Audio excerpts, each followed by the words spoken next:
حضرت لال شہباز قلندر سرکار تشریف لے جا رہے تھے تو ایک ریچھ کو نچانے والا نظر آیا۔ پوچھا تم کون ہو؟ تو بولا قلندر۔ اس دور میں ریچھ نچانے والے کو بھی قلندر کہتے تھے۔ آپ بے اختیار مسکرا دیے۔ یہ بات اس ریچھ والے کو پسند نہیں آئی۔ کہنے لگا آپ کون ہیں؟ فرمایا میں بھی قلندر ہوں۔ کہنے لگا آپ کیسے قلندر ہیں؟ نہ آپ کے پاس ریچھ نہ ڈگڈگی، تو تماشا کیسے دکھائیں گے؟ فرمایا پہلے تم دکھاؤ پھر میں دکھاتا ہوں۔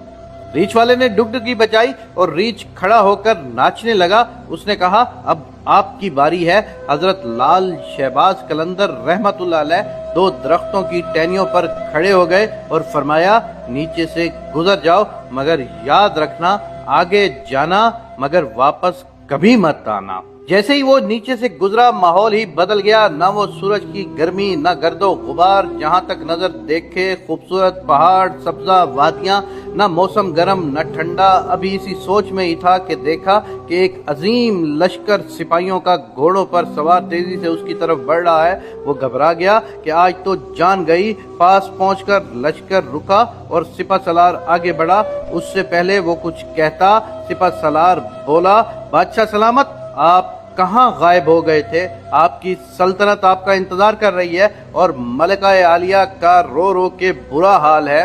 اب وہ حیران و پریشان شاہی گھوڑے پر سوار ہو کر ساتھ چل دیا۔ جب محل پہنچا تو عظیم الشان عمارت دیکھ کر حیران، اندر داخل ہوا تو خوبصورت ملکہ گلا شکوہ کرتی لپٹ گئی۔ کہاں رہ گئے تھے آپ؟ سب بھول کر نہا دھو کے شاہی پوشاک پہن کے تخت پر بیٹھ گیا۔ سالوں گزر گئے، بچے ہوئے، پھر شہزادے بڑے ہو گئے، بڑھاپا آ گیا، جسم سے جان، منہ سے ذائقہ چلا گیا۔ ایک دن اپنی سلطنت میں دریا کے کنارے بیٹھے خیال آیا کہ آخر ہوا کیا تھا۔ اسی جستجو میں وہیں پہنچا جہاں پر لشکر تھا تو دیکھا وہ درخت اب بھی وہاں موجود ہے۔ سوچا کہ چلو دیکھتے ہیں کیا، اور درخت کے بیچ سے گزرا۔ ماحول بدل گیا۔ وہی وقت وہی مقام، سامنے اس کا ریچھ اور ڈگڈگی پڑی ہے، وہی گرمی وہی گرد و غبار۔ پیچھے دیکھا تو حضرت لال شہباز قلندر سرکار کھڑے تھے۔ اس کی حالت غیر ہو گئی۔ بولا جناب میری سلطنت، میری ملکہ، میرے شہزادے۔